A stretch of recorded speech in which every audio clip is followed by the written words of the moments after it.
your place for all things fandom. My name's Andrew, and as always, I have my wife Ashlyn with me today. Hey guys. Today we're going to be talking a few different things like The Witcher Season 3. We're going to be doing some spoiler talk with that one. We got to see an early screening of Gran Turismo. We're going to do a non-spoiler review for that movie. And then, since it's kind of a light week as far as movie news goes, we're going to have you guys get to know us a little bit better. We're going to do some Q&A type stuff, dive into our collection a little bit, a little thing we call show or tell. So, without further ado, let's go ahead and jump into the first topic of today. And that would be The Witcher Season 3.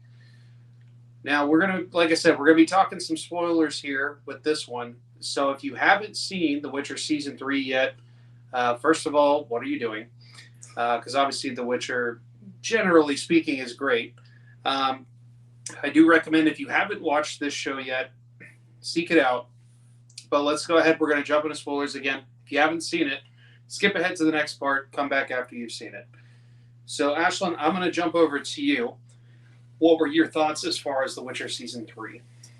As always, it's great to see Henry Cavill reprise his role as Geralt.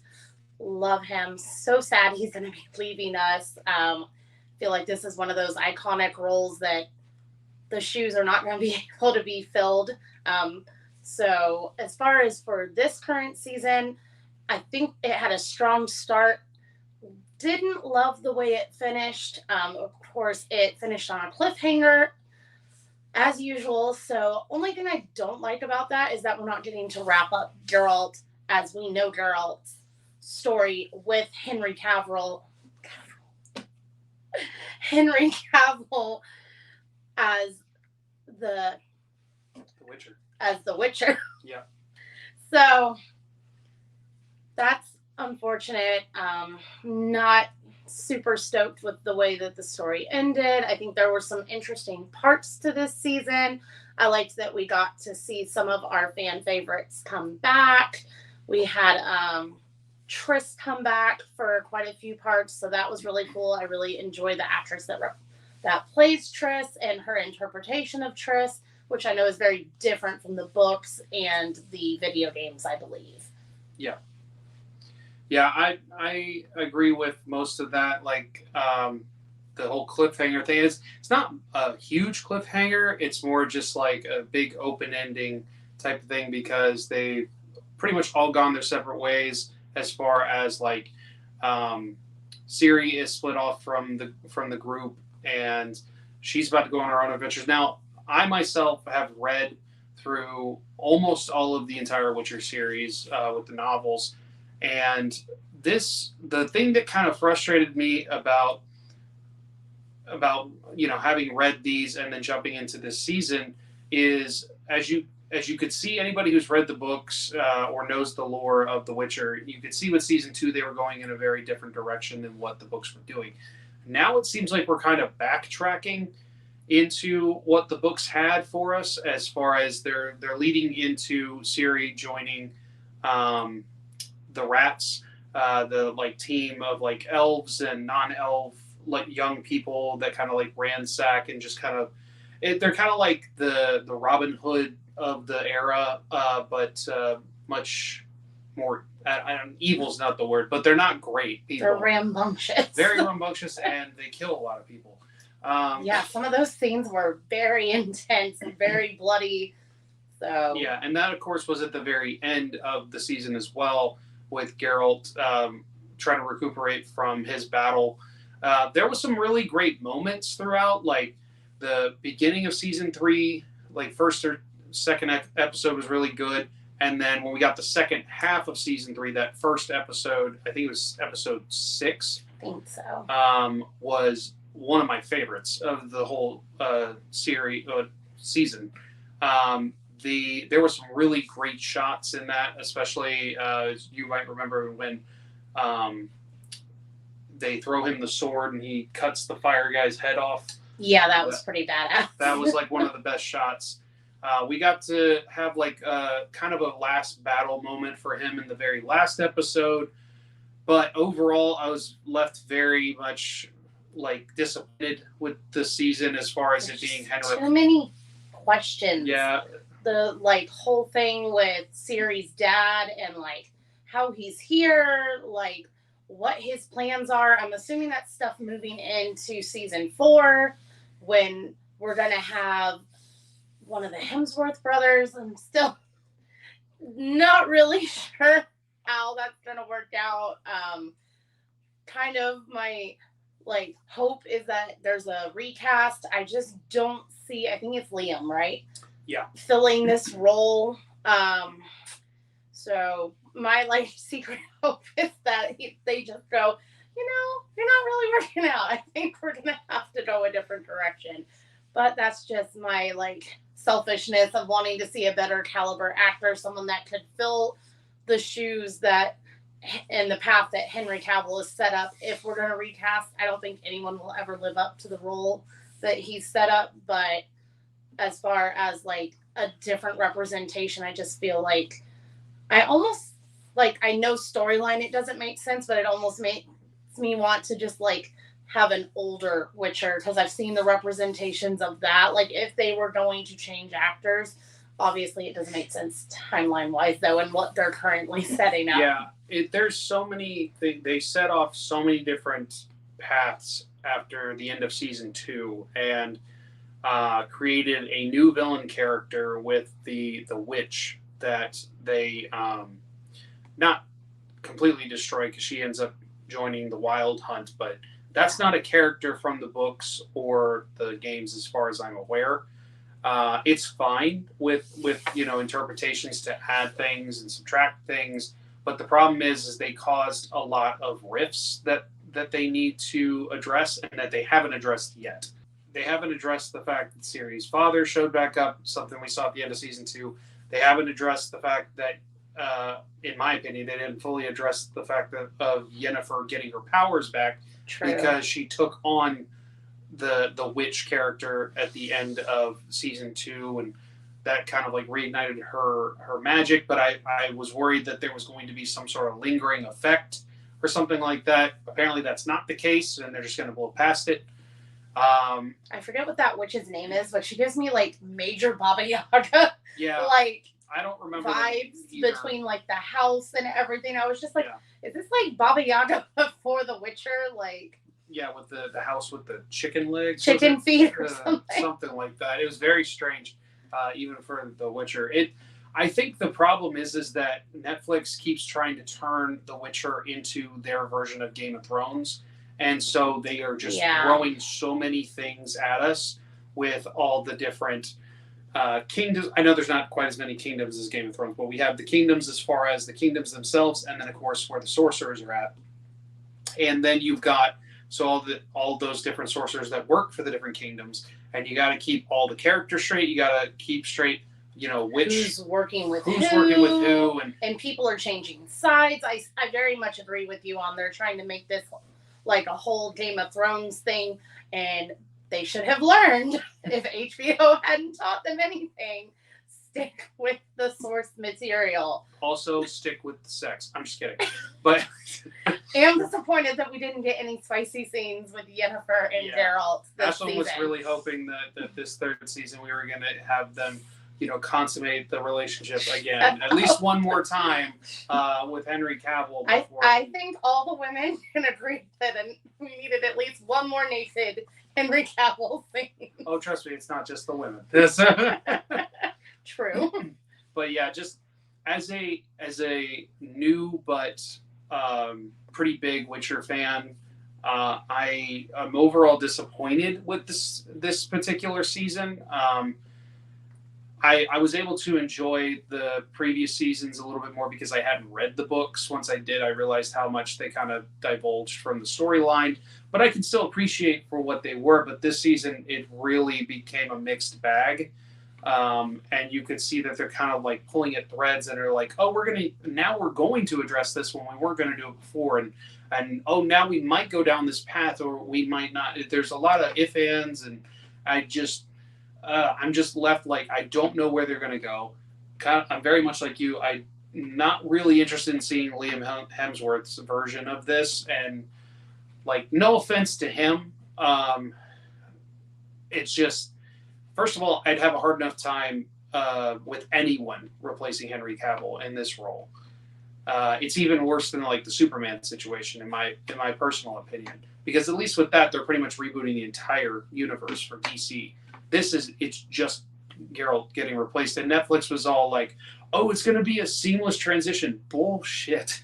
Sorry. There's no way to seamlessly transition someone who just physically looks the way that Henry Cavill looks for this character. The thing I thought that they might do with this is kind of like almost like a soap opera approach, where because the reason I say it is because in this season he gets injured like bad, like almost to the brink of death, and he's like almost mutilated, like his face is messed up and everything like that. He's swollen. So right, so like when he was in Brooklyn, I believe is the name.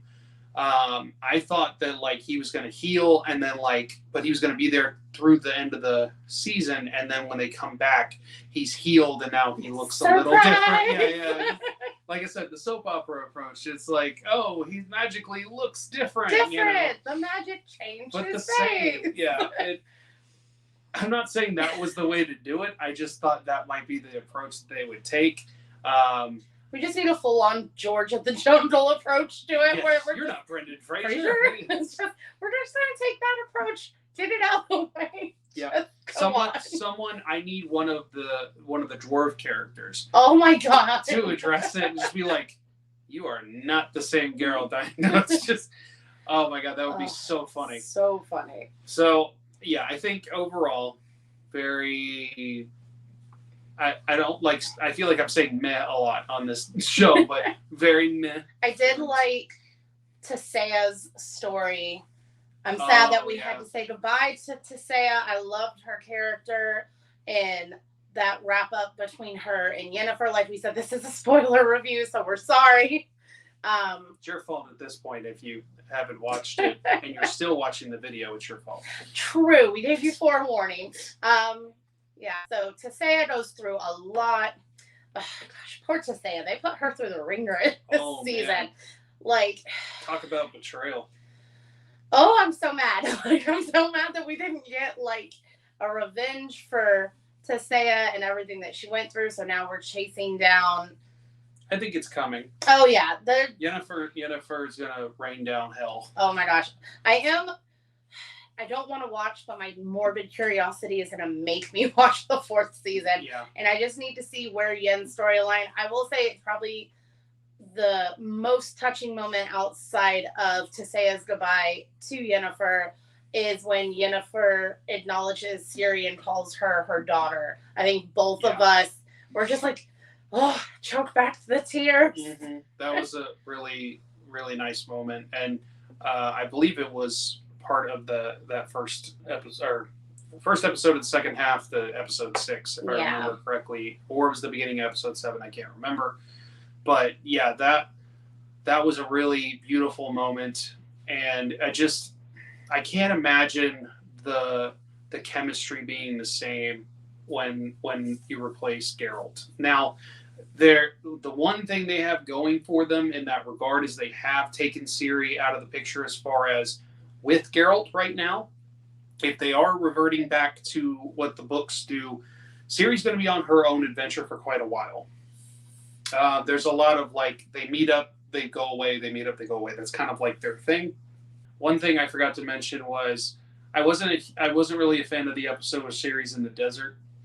Yeah, there was a lot going on there, a lot unsaid. I think the only reason it even makes it significant is because at the end of season 3, she takes on that entity's name that I guess was a sorceress from way, way back or something like that. So yes. Other than that, like it's completely like cryptic and not well explained and just. It didn't need to be the whole episode.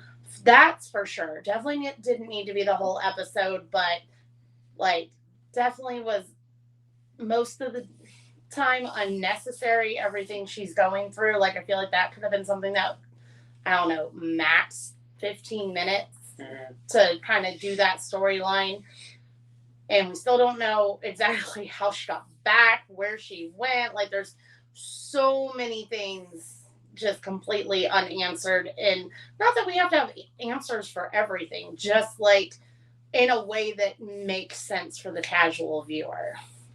So we'll have to wait and see what comes of season 4 whenever that happens, especially with everything going on in Hollywood. And there's a small part of me that wouldn't be mad if it just ended. It's an unfortunate way to end the series if it did end, but sometimes it's for the best. All right, so we're going to go ahead and move on to our next topic. We actually got to see an early screening the other night of the brand new Gran Turismo. Now, this movie, obviously based on the video game from PlayStation, tells the true story of how a gamer became a professional race car driver. Now, this is not going to be a spoiler review. We're going to try and keep it as non-spoiler as possible for you guys. I'm going to go ahead and jump it over again to Ashlyn for this one. Ashlyn, what were you thinking? This caught me so by surprise. Like, I had a feeling it was going to be good. Like, all the marketing, everything looked really good, but I was blown away. Now, we are kind of spoiled. We have AMC A-list, so we get to go see these movies in a really awesome premium format called Dolby. We get to see Nicole Kidman on a weekly basis. That's all we get to see. Along with all the other theater guests that we get to cheer for. Sorry, if you don't have an AMC or you don't go to AMC on regular, you're probably not in on the joke, but it's all over the internet. The ad that plays before every AMC movie. Oh my God, I'm so tired of seeing it. I think we all are, which is why the theater has now, it's become like this running joke. It's almost like it's turned itself into a meme at this point. But I apologize. I interrupted. No, your thoughts on the movie, not about Nicole Kidman's ad. So we get to go see it in a Dolby theater. So it's almost like going to like IMAX, but better. You get the padded seats. There's these crazy like vibrations from all the Dolby sound equipment. So it's really lifelike without it being 4DX, so you're not being shaken out of your seat. Woo! So really nice format. Highly recommend if you have an AMC that offers the Dolby Theater, 100%. This is one of those movies that's made to be seen in that premium format. If you don't, please do yourself a favor and go see this in theaters. This is not something that I think could ever be experienced or was made to be experienced at home. It's something you need that full theater experience for. And it just absolutely blew me away. I grew up with PlayStation. I remember getting a shared PlayStation between me and my brother. And of course, he had Gran Turismo, and I remember playing it. I am not super good at racing games, so I remember being super frustrated by it. But I remember how lifelike it was, so it kind of took me back to being like 12, 13 years old playing this game and remembering the tracks. And I loved all the different callbacks to the game. So they do like these little like pop-ups on the screen of like the track line and like the first person view type stuff. You've got like the markers for which car is in which place. You've got, like she said, the line that like you would follow on the track to keep you going, all that kind of stuff. So really cool integrated way of showing you it's a video game movie, but bringing it into real life. And I loved the fact that we didn't get overtaken by that. Like 90% of the story is in real life, but you got those moments in the action sequences when they're in the cars of having those cute little callbacks without it overtaking the story. So the true story really gets to play through. I forget the actor's name that plays the lead, but the character of Jan, and seeing his story. And then we had the guy that played from Guardians. Yes.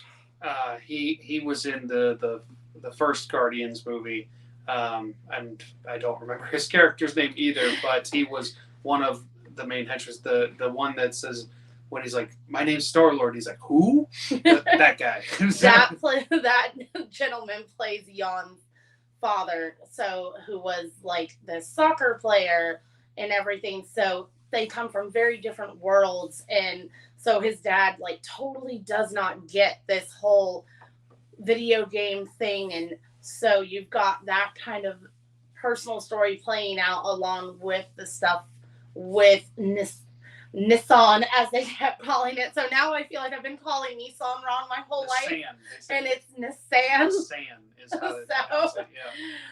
But was totally blown away by the movie. The effects, I feel like they paid really great homage to the creator of Gran Turismo and his vision, because they go into it a lot in the movie of how they use the most up-to-date technology and cutting edge to really make the most realistic simulator experience in a video game that you could ever have. So it was way past a video game, and I didn't even know this because I had an original PlayStation, and I never knew that they made all the console things with the wheel that pops into the car like it does in the car. So that I was like, this is crazy. I'd never even seen this, never knew this. Those are the later generations. Yeah, obviously.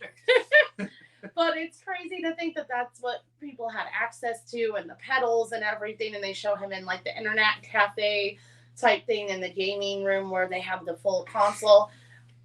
I don't know if we ever had those here in the U.S., but I can tell you in little small towns in Florida, they do not. Yeah. I mean, they do a good job of, they bring it into the modern day, but the actual story, the time period was set, it was during the PS3 era. I believe in like the early part of the PS3 era is when the GT Academy existed, and this whole thing started. So obviously it's a little bit different, but they're going to want to like have the most up-to-date graphics to make it look realistic and things like that, as opposed to like, let's show images of a PS3 thing. That's not going to look super great right now. But to talk about what you talked about as far as like the homages to the games, it was also showing us his perception. Yeah, is what it was. It was doing a really good job of showing us like, this is what he sees when he drives. Like he overlays like what he would see in the video game. That's essentially what he's seeing on the thing. So like I said, the markers and the line, and it's like, oh, this is my spot to get in and get around. One of the best things about this movie is the fact that it is, majority of it is practical. I remember seeing some features about this. They would use like as many real cars as they could, real drivers, all that kind of stuff, try to do everything they could real to the best of their ability to make it like a real racing movie. And they, in my opinion, they did a really good job. I am not the biggest video game person. I am not the big car guy, to be quite honest with you. But if you are either one of those things, I highly recommend you go see this movie, because either way, I think you're going to love it. This movie shocked the heck out of me when they announced that Gran Turismo was going to be a thing. I thought, okay, great, another movie that's going to be essentially like Fast and Furious, kind of like they did with Need for Speed.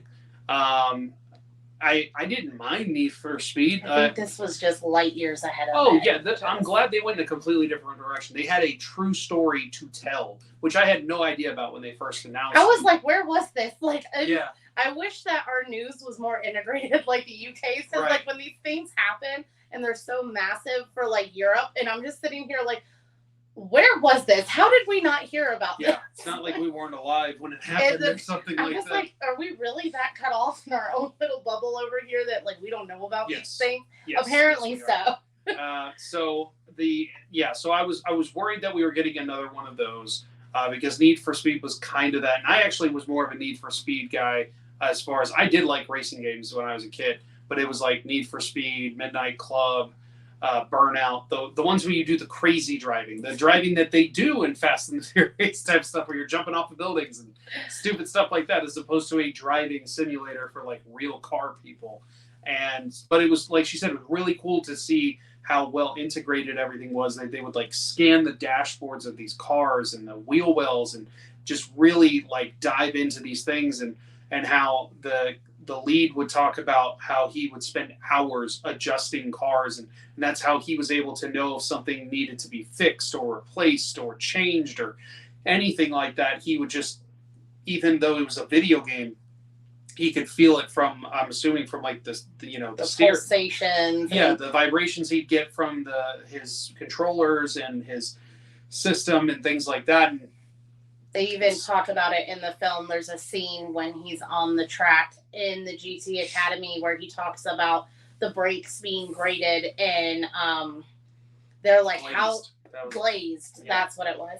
And David Harbour's character's like, how do you know that? Like, how could you possibly have known that? Yeah, he's basically just like, there's no way you could possibly know this. So. From playing a video game, which, speaking of David Harbour. Oh my God, yeah. Stole the whole show. Like, the lead character of Jan, that played Jan, is great, and the supporting characters, but David Harbour, holy crap, man. He just stole the show. Knocked it out of the park on this one. His acting kind of reminded me, and this whole movie kind of reminded me of, God, it's probably been 10 years now.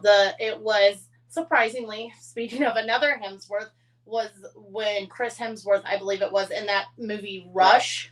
Yeah, this had very similar, like, I get that. I mean, it is a similar, like, racing type of thing, but I'd say this was a better movie than Rush. I know. Oh, yeah, no, for sure. But I'm just saying, caliber-wise and kind of the similarity. It's definitely a good movie if you've never watched it. I think it flew under the radar when it came out. Like I said, God, it's not been 10 years ago by now. I don't even think he had played Thor at this point. No, he did. It was probably the first Thor. Because I think it was directed by Ron Howard, if I'm not mistaken. So. It was a good movie, and yeah. I'm not discrediting it. Like, when I say this one's a better movie, I don't mean like they're still two very different stories. They're both like true story. It's like centered around racing, but it's just two different styles of film. And I just preferred this one. Versus the other one. For sure. It does have the advantage of being like almost 10 years newer filming, newer technology, but definitely a good movie. Definitely check it out. It's worth the watch. But some of the way that like Liam, oh my gosh, slapped me in the face. No, Chris Hemsworth acting was, and that reminds me of kind of David Harbour's approach to this and that very serious tone. But you also get those classic, like, little quips and stuff that David Harbour is known for. Yep. So it was really a beautiful balance, honestly, between these funny quips and then these really beautiful moments of vulnerability. His dramatic acting in some of this was my shocking. Favorite dramatic actors are always comedians and people that normally are known for their comedic chops. The really great ones pull it out of the park with these dramatic roles, and you're just like, where did this come from? And it was really, really great, those moments of vulnerability from David Harbour, and definitely a way better experience than his Hellboy. No, I was gonna say Black Widow with his crazy Red Guardian Russian character. That was, oh my goodness, that was David Harbour doing too much. All I can think of, whenever I see a clip of him in that suit, is The Incredibles. Just like, my God, you've got them fat. Just that's all I can think of. He's just like a red Mr. Incredible in his suit. Essentially, and but yeah, he really shocked the heck out of me. I was a little confused, like the casting with, obviously the young lead actor is kind of an unknown with this, but you got David Harbour and you've got Orlando Bloom. Orlando Bloom is kind of like in the background a little bit. Like, obviously his character is integral to the story, but I don't think we got a ton from him. But I don't think it was necessary either. Yeah, I think his character was kind of like, had to set up the story, had to create what was going on, and is kind of like the background to it. But then they can take a step back and focus on the human aspects of what's going on. And I think that's the way to do it. But I am shocked that we didn't have a few more, like, I guess, deeper moments with Orlando Bloom's character. That would be my only, like, gripe, if you would say, it's just like so minuscule at the same time, because everything else about this movie was so good. Yeah. I think it was so funny because we both were just like, dang, Orlando Bloom's starting to show his age. We're like, which makes us feel old, because we're like, you think of him as from Pirates, and then you're like, damn, it's been like 20 years. We're really old now. Yeah. I mean, he still looks way better than either of us is probably going to look when we're his age. But, I mean, she's probably going to look that fun. But me, cottage cheese. But but no, Orlando Bloom definitely is still holding it together. Yes. No qualms against him at all. Yeah. But he just did. in case you're watching Orlando. Oh yes, no, we still love you. You're still a great actor. Because I'm sure you're watching this. Oh yeah, no, please don't hate us.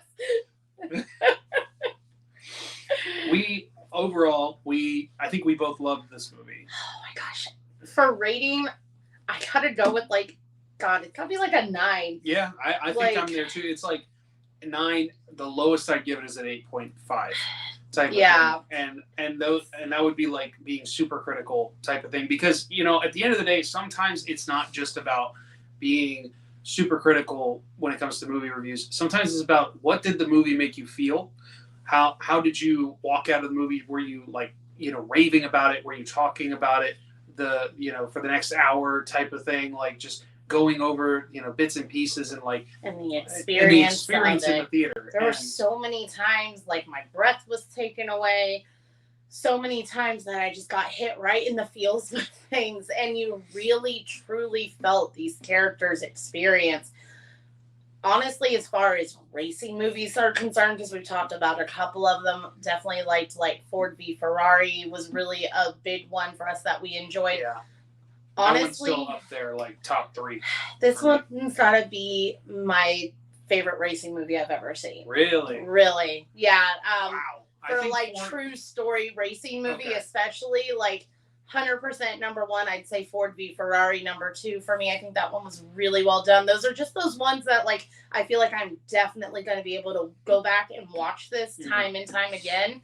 It's obviously not going to be a comfort movie or something that I go and watch all the time, but it's definitely not to the legacy of some of the later Fast and the Furious movies that are just cringe, that I'm never watching unless it's something that somebody else is there's a new movie coming out, which I haven't seen the recent Fast and the Furious. I don't know if I'm going to. It's pretty bad, I hear. So yeah, I think Ford v Ferrari is still my number 1 if I'm doing especially if you're talking true story racing movies, but just in general racing movies, that's probably my number 1. This could be number 2 for me.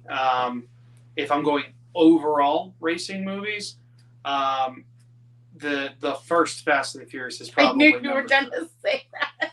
Because the first one it holds up. It's really good. It's Point Break with street racing, but I don't care. If we had just gotten that, and it just ended there, cool. We didn't. Some of the other stuff has been fun and it's popcorn flicks, stuff like that. We didn't need everything that came later, but the original movie itself, if you take it for what it is, it's a pretty solid movie. It definitely holds up, especially for its time and what it was, and the height of street racing and all these big things. Stealing DVD players. Stealing DVD players, yes, 100%. Try explaining that to a Gen Z. That these people are breaking into freaking tractor trailers to steal DVD players in order to get money for their street racing cars. That selling DVD players is going to be enough money. Profitable. Because whereas now you could go to Walmart and get one for $25 or something. Are you kidding? We're almost to the point now where you can't even find a damn DVD player. Yes, but that's what I'm saying. You're getting the combo one that's the VHS DVD player from the thrift store that's maybe 10, 15, 20 bucks tops. Type of thing. How times have changed. We are aging ourselves so bad with this monologue. Anywho, so enough about how ancient we are. Yes, as she said, this is a movie to see in theaters. This is a 100%. Theater experience type of movie. I feel very lucky to have seen it early. I want to sing its praises. I want a lot of people to go see this movie because I want this movie to be supported. I think the team behind it, the cast of it, deserves it. I know there's a lot going on with Hollywood right now that they can't really promote the movie and things like that. And yes, there's something to be said about what these studios are doing or not doing about the situation. So I know it kind of falls on people like us to promote these movies and fans to talk about movies. while I'm not a huge fan of the studios themselves right now, I am a fan of this movie. I think that's going to wrap things up for Gran Turismo. One thing I did want to mention with all the movie stuff going on, being that there's not a ton of movie news, but we talked last week about Barbie. Barbie crossed the $1 billion threshold this last week. I'm not super shocked considering I think when we did the last episode it was around 750 million worldwide. It's crossed $1 billion, and that's with it getting banned in a couple of countries, and it's still happening, unfortunately. Lot of craziness going on with that. Won't get into that too much, but it seems like Barbie's just trucking along. It's steamrolling through the competition. It's still making money. It's going to keep making money. Yeah. I think it's going to be in theaters for a little while. Definitely going to have some legs to it, some longevity. We just want to congratulate you, Greta Gerwig, on being the first female director to cross that $1 billion line. Girl power, that's amazing. We're so excited for you to be able to be in that club. And I think this was the first $1 billion movie this year, I think. Second. Okay. Second $1 billion movie behind Super Mario. That was the first movie to do it this year. I can't remember where they ended up. I think they might have ended up somewhere around 1.5 or something like that. It was a lot of money, and I think they were shocked with. I think Barbie, and it might have been more than that, but Barbie is probably going to get at least close to that if it doesn't surpass it. They're coming for you, Peaches. They're coming for the Peaches. Well, like I said, it is a light movie news week, so we decided to throw in some extra stuff. Thought you guys could get to know us a little bit more, so we're going to do a little bit of Q&A first. This, like I said, you can get to know us a little bit better.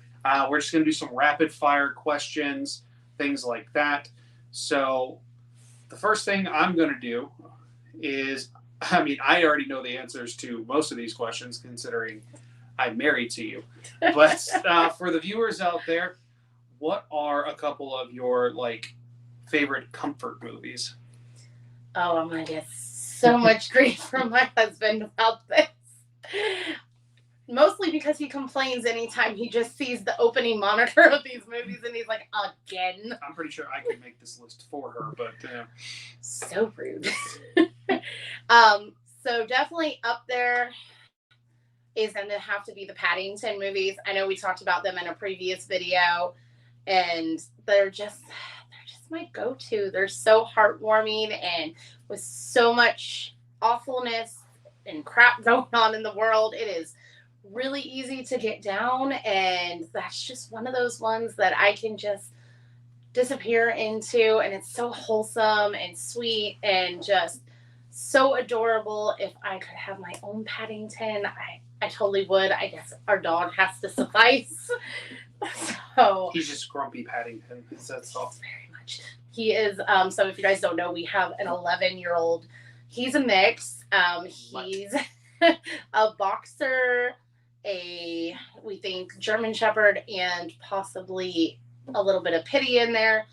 Actually, I'm sure he is pity. He has some very pity tendencies. So yes, he is 11 now, so he is definitely our grumpy little Paddington. He does like to get dressed up though, so we'll have to post some photos for you guys of him and some of his cute little Christmas outfits and things like that. A petticoat? A petticoat. A petticoat and a hat. And a hat. He hates hats, but I'm sure we'll make it happen. So yeah, definitely one of my comfort movies. Of course, Princess and the Frog for my Disney movies is definitely, I just want to live Tiana's life. I absolutely love New Orleans. It was on a list of one of our vacations that we were supposed to do before the Pandorama. So definitely someplace we want to go to. I think I'm going to gain like 20 pounds after that vacation from all the food. But I mean, who doesn't want to go eat beignets at Cafe du Monde? So definitely one of my other comfort movies, definitely on repeat quite a lot. I would say there's a lot of Disney movies, folks. I'm so sorry. I would say Emperor's New Groove is one that's been a sleeper that kind of creeped up on me, and one of those ones that I've grown to love the more and more I watch it. So it's gotten to a point of where I get yelled at for quoting too many lines during the movie. But all the lines. It's fine. So definitely one of my comfort movies. I would say one of my comfort movies outside of animation would be probably, oh gosh, The Mummy's definitely in there. That's a whole nother can It's of worms. a weird comfort movie, but yeah. That we'll get into another time. But absolutely love The Mummy. Love Evie's character. She's just like so close to my heart with the love of Egypt and everything. My grandmother was really into Egypt, and so that was something I grew up absolutely loving, all of the pyramids and everything like that. So it kind of is like this connection movie that I get to have with her. Also, I can't believe you didn't say Lilo and Stitch. Oh my gosh, well, I had already done 2 other Disney movies. I'm going to sound like a freaking weirdo. Waiting for that one. That one is, always on. I was like, I don't even know if you can call it a comfort movie. It's almost just like a background noise movie at this point, because it is on at least like every other week, I think. Pudge controls the weather. Pudge does control the weather. Yeah, don't feed him tuna though, because you know what tuna is. Anyway, I'm gonna stop that right there. A couple of my comfort movies. Rush Hour is one of my comfort movies. I've been watching that since I was a kid, probably well before I should have. I love those movies, but especially the first one. It used to be on cable like all the time. Like it was like TNT or USA TBS or TBS, whichever one. It would just like constantly play. So it was like always on TV before like streaming was a thing. That's right, kids. Before streaming was a thing. Another one. I mean, there's a lot. I mean, there's some animation type ones. Like, it's not one that I watch a ton, but it's one that like always brings me a lot of joy. Is like Treasure Planet. Is one that I like. I feel like this weird like kinship with. It's tough. It's tough when you're trying to think like, oh yeah, there's these movies that I've watched 1,000 times, or like I say every line to, and but yeah, that's a couple of them. I know there's plenty more. What about a comfort show? I feel like comfort show. Yeah, I was gonna say favorite shows is probably a little bit easier because I feel like I rewatch shows now more than I many times. More than I do movies. Community is one of them. Parks and Recreation is another one. I was gonna say you pull me into your shows, which happens. Community's not really one of them. It's okay. It's not my thing.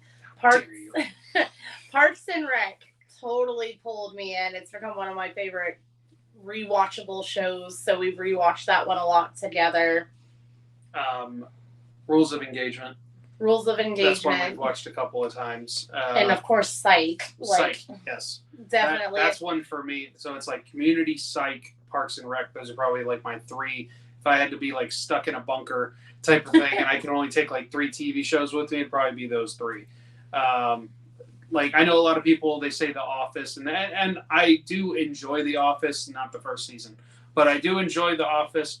But I do think, and I think there's a lot of people that agree with me that Parks and Rec overall is a better TV show. It has a better overall narrative, if you will. The humor is just a little bit better. It's a little less cringe, things like that. It's just a more fun watch overall between the 2 shows. But obviously, there would be no Parks and Rec without The Office, so I get it. And then for you, are there any like your either comfort shows or like just favorite TV shows or something like that? Oh gosh, you're gonna get me into cringe with people, or they're just totally not gonna know what I'm talking about because it's fine. Because spoiler alert, I didn't have cable until I was in my late 20s. So we're gonna go deep cuts. We're gonna go super deep cuts with this. You're just gonna go, oh, this woman. I already know where this is going. But definitely One Tree Hill, which is probably listen, they have a con every year in North Carolina, so there is definitely a fan base for this. Is that when they meet around the one tree on the hill? Shut up. Such a jerk. But no, definitely I watched it growing up in high school, so it resonates with me. might do both. I don't know.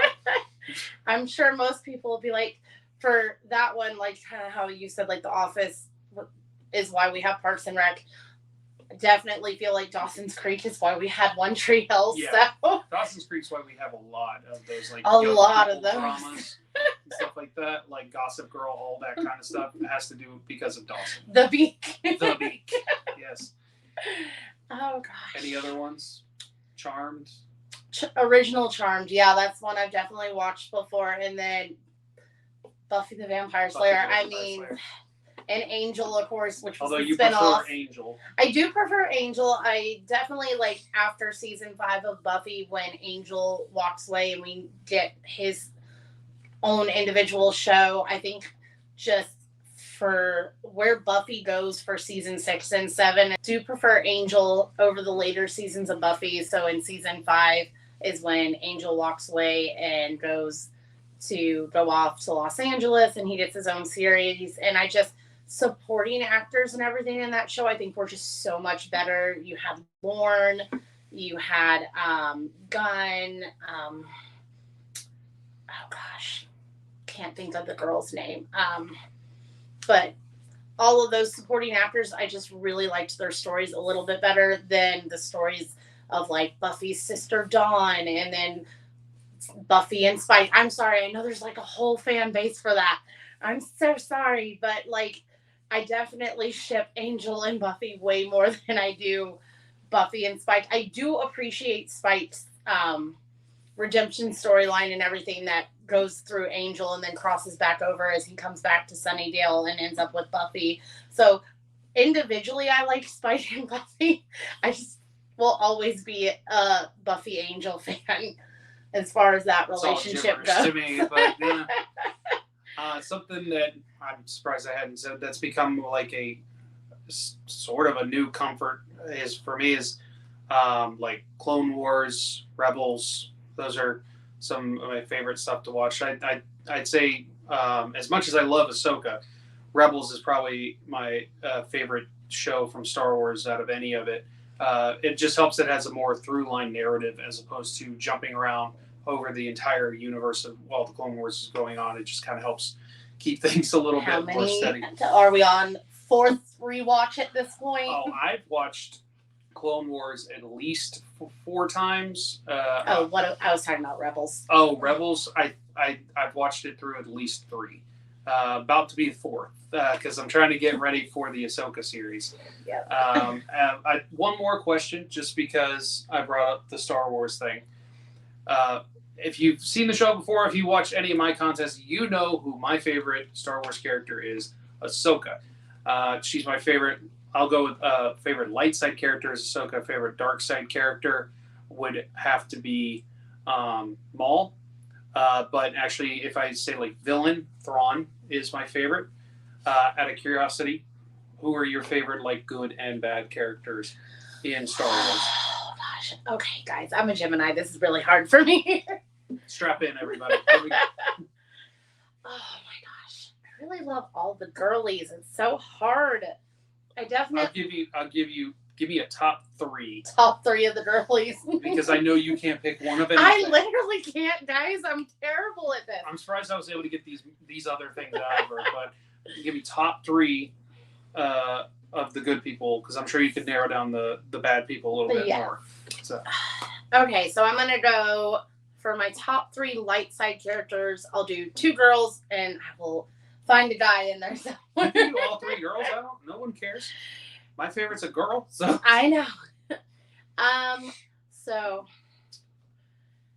I mean, for the boys, I do like Clone Wars gave me a really good appreciation for the expansion on Anakin's character. So I really enjoy for the male characters Anakin because of Clone Wars. So I really appreciate him so much more, especially now that I think this is my 2nd time we're going to be rewatching Clone Wars for me through some of the main storylines. So I don't even have the full scope Andrew does, but I still really like the representation that in the expanded storyline and really getting to understand and know Anakin. Well, and the girlies love a problematic male lead, so, you know. All you book talk people know exactly what I'm talking about. So definitely for guys, I like that. As far as for my light side girls, of course, I love Ahsoka. Who doesn't love Ahsoka? She's just so great. We've met Rosario and Ashley in real life. So that's been amazing. Both of them do such an amazing job. I think they're like perfect diodes as far as that character representation is for that character. Dyad in the Force. And then I would have to say I love Padme. Again, like the live action movies being what they were, but getting those expansion on those characters, especially in Clone Wars. Padme is a badass woman. Like, especially in Clone Wars, like we get this such like a soft version of her, I would say, in episode 2 and 3. Like she kind of quits being this commanding presence that she was in episode 1 because we have this whole weird. Well, no, episode 2, she's still a badass. Then like in the Battle of Geonosis, true, all that kind of stuff. Like it's more episode 3. She has to take a step back because of the pregnancy and stuff. Yeah, like that, so but definitely love exploring her character, and of course, Leia being the godmother of them all that opened the door for everything. So, like I said, I'm really obsessed with all the girlies. They get such a great representation, and I think that's so awesome that it's something that started all the way back with the originals with Carrie Fisher and getting to see the like just through line for these female characters in Star Wars all the way through, all the way up to modern day with Rey and everything like that. You always had these really badass female characters that got to share that screen. And I know that we have the fans that don't care for the female representation, but you're not a real fan if you don't. So I myself, like, as someone that is, and even after the several years that I've been watching, reading, things like that, I still consider myself very much a new Star Wars fan. Not saying that like I only like the new stuff. I'm just saying I'm just new to the fandom, and but I know how toxic the Star Wars fandom is and can be, but I myself personally, the way I see it, I've grown to love Star Wars so much that more or less, not always, not 100% of the time, but more or less, if it's Star Wars, I'm probably gonna enjoy it. I'm not going to love every single thing that comes out. I'm not going to love every book or series or anything like that, but I can appreciate almost everything that's been released. We've watched some of the High Republic Young Jedi Adventures. They're so cute. Team Nubs. Nubs is so adorable. I don't even care if it's like a Disney Junior show. It's actually decent. It's pretty decent. It's adorable. It's a kids show, obviously, but it has a story, so like definitely more comprehensible than quite a few other kids shows out there. I'll say this much: if you're someone who's a parent and you're like with the kids shows and stuff like that, if you're someone that watches Bluey, you'll probably like this because there's actually stuff going on. A storyline, things to be taught. Oh my gosh, I love the purple-haired character too. Yeah, I'm still learning the names on that one, but she's an animal lover like this one here. So, yeah, it's decent. That's what I'm saying. Like, there is something for everybody. It is a fandom for everyone. Every age group, every gender, just everything. Like, it doesn't matter. So, enough of the hate. Let's just enjoy this amazing thing that we can all share with each other. So as far as for your question, as far as dark side characters, I almost forgot. Yeah, I know. I went off on a tangent on the girlies. Shocking. I would have to say I'm with you. Maul is probably my favorite villain. There is something, of course, to be said for. I know she's a favorite of yours. Is Asajj's character? Yeah. She's definitely. I know, guys. It's another girly. I don't know what to tell you, but they stick together, the badass female characters in Star Wars, like it's awesome, and it's not just these toss away, just like here's us checking a box of another female character. Like here you go, shut up. and they're just there. Like they have these great character growths and these storylines and things like that that really make you think and like question. Sometimes you're like, am I like a fan of hers? Like, do I like her now? Like, can I empathize with her situation and stuff? So definitely her. I mean, greatest of all time. I mean, Maul's the goat. We've met Ray Park, who did all of the live action ones. So, and we met Sam Witwer, who's the voice yes, of Maul for so Clone Wars, Rebels, everything in between. And like that to me is like the true Maul. Absolutely. Where we got to fully expand on his story and really like flesh out that character a lot more than we got in just the one live action appearance. And still disappointed that we're not going to get a little bit more with that tease we got at the end of Solo, but it's fine. It's fine. One thing I would say, I'm just going to throw this out here because she knows about this. If you're a Clone Wars fan, and specifically like Asajj Ventress, I think she's very underrated as far as a character goes. If you are someone that likes that character, I highly recommend. There's 2 books I can recommend for you. Dooku, Jedi Lost, which gives the initial story of how she became Dooku's apprentice. And we also have Dark Disciple, and that was the novel is essentially based on unreleased episodes of Clone Wars, which shows like the end of her story and where she ends up post like season 5, I think is what it was when she went away. It gives a nice like wrap up to her story that we didn't get in the TV show. I was kind of hoping they would touch on it a little bit when they brought Clone Wars back, but they didn't. They left it with the book, which is fine. So I highly recommend checking that out. But if you haven't gone and watched these animated series, give them a shot 100%. If you're interested in these more character development, because there's just so much more. The episodes aren't that long. You can look up some of the story arcs, because I know, like Andrew said, Clone Wars is kind of like the episode 1, 2, and 3, where it's very dense and there's a lot going on. Definitely look up those story arcs and then take it from there, because you don't have to watch every episodic part of it to get the full grasp of these characters. It's 100% worth it. I know there are still some people in this camp of animation is just for kids. It really gives you the expansion on these characters. And let's not act like animation is just for kids. For all of us that grew up on Cartoon Network, we know that's not true. So Adult Swim, all this, anime in general. So if you genuinely like these characters and you want to learn more and get their full scope, definitely check it out. It's 100% worth it. And that's coming from her.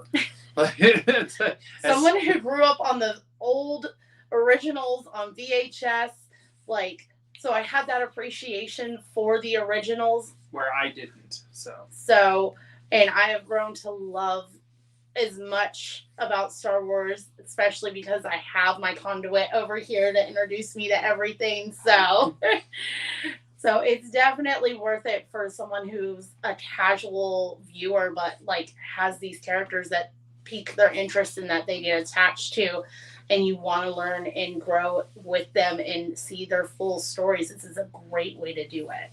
Yeah, I can't tell you how many people I've told specifically about Clone Wars and things like that. It's all they know about Anakin is what we got in the prequel movies, and I know there's a lot of talk about those movies, a lot of talk about the writing with George Lucas and some of the acting stuff. I always say I don't blame Hayden Christensen. It's the direction he was given for the way it was portrayed. First of all, something that was brought to my attention that I think people should use, Anakin has a emotional disorder. Keep that in mind when you're watching the movie. And then it helps. And then, but this completely changes your perception of his character with that. So if you have any interest in diving more, and especially Anakin, watch Clone Wars, and I think you'll gain much more of appreciation for that particular character. So we are done promoting now. That's enough promotion for Clone Wars. I think it's done pretty well for itself. Mr. Dave Filoni, or as my wife calls Dave Baloney. You are going to get me in trouble with Dave. This week we're going to be starting a new segment on the show called Show or Tell. And what that is we're going to have an opportunity to share with you guys either some new like collectible type stuff that we get, because clearly we're into that sort of stuff, or maybe just talk about something that we're into at the moment, whether it be a TV show, book, comic, otherwise just any sort of content, media, any of that sort of thing. Give y'all a chance to, like, again, get to know us a little bit better, see the things that we're into. So I know, Ashlyn, you've got some stuff that that you want to share this week. What do we got? So adding to our obsession and collection here, we are manifesting fall here. So I have some new Funko that came in this week. As you can see, I've got my fall sweater here. We are manifesting with our ball jar here. You can find it on Amazon. They're great. So in the spirit of spooky season coming, which I'm a huge fan of, we have some new Nightmare Before Christmas. So these just released recently. I got mine on Amazon. I know they're on the Funko store, a couple other places. Great thing is they are not exclusive to a retailer, so you can get them pretty much anywhere. I was super excited for these. This is, of course, Jack with the Christmas tree door. Super cute. Have been talking about them wanting to do this for so long. Another one that they did, we only have 2 so far for the forest, is this, of course, is the Halloween door. Super fun. I now think I have like a bajillion Jacks, but it's fine. We will set them up scenery-wise here soon as we get ready for our fall and Halloween collection. Another one I actually just got tonight on a Target run. Again, this is not an exclusive to a retailer, is that we have Pumpkin King Jack with the actual jack-o'-lantern head on him. Super fun. I haven't had one of these, so we are full force manifesting fall in this godforsaken heat wave. Yeah. I am so over 110, 115 degrees feels like temperatures here. So we're just, all my witchy girls, we're manifesting fall. It's happening. She's keeping the house in the 60s so she can wear her sweaters and pretend And it's then fall. they do have some more as part of this collection. We didn't actually end up getting them. Like I said, I have so many movie moment pieces. There is Jack with the laboratory. And then we have Jack with, looks like a headstone there.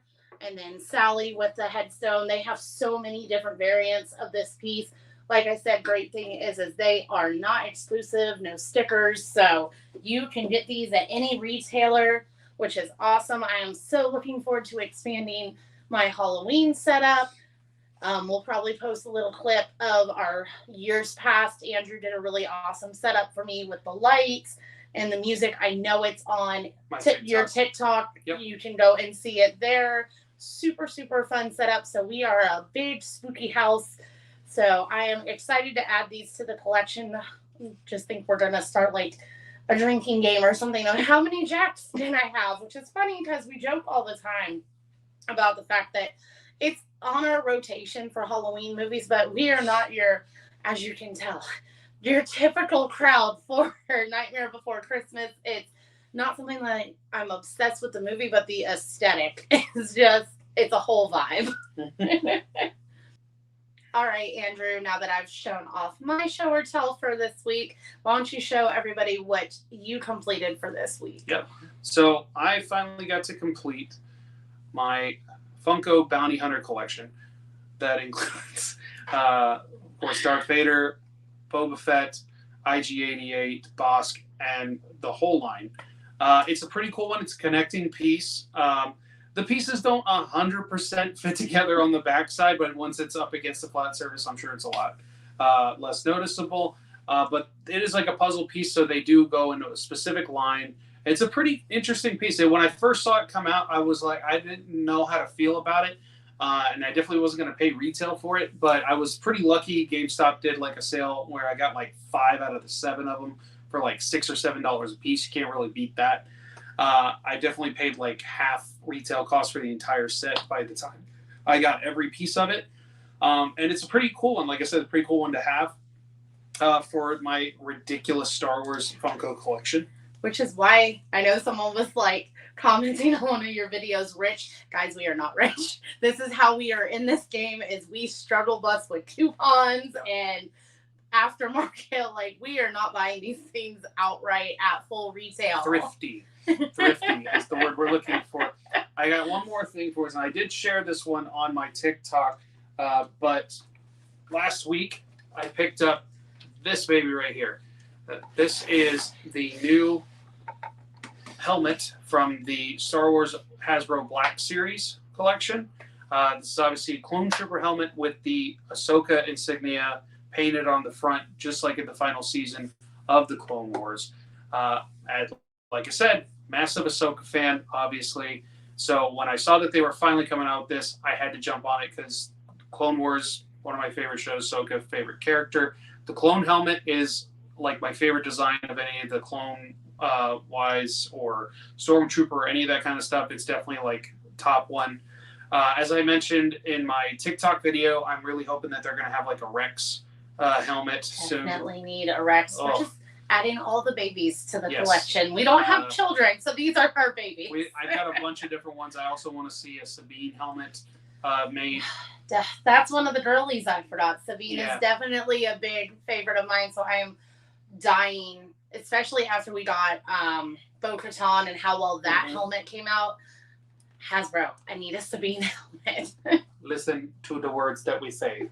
Do it. All right, guys, I think that's going to do it for us today. But I want to make sure that you guys know to engage with us online. Make sure to like, subscribe, all that kind of stuff. But really, we want to hear from you. Comment below, whether it be you have a question for us that we'll do maybe on another Q&A, or if there's something you want to ask us about one of the products that we showed, or the collectibles that maybe you're into that you want to share with us, or any questions you might have for us in general, definitely comment below and let us know. Now, Ashlyn, let people know like what you've got going on, what they can expect from you. So, since my husband dragged me into this whole thing, is definitely something I'm coming out of my comfort zone with. I did not expect to end up co-hosting this show with him. So, but I'm having a great time with you guys, kind of helping me open up. So, as you guys know, I have my Instagram. I am going to be starting my own TikTok channel and not just being one of the lurkers in the corner with that. So I'm going to actually be doing my own show, sharing some more of the book talk side of things. We have an extensive library, so I'm going to be shooting our library for you guys, sharing some of that. So if you are a reader, definitely check that out. Andrew will definitely shoot his side of the library, show you guys some of the Star Wars books that he's mentioned in prior videos.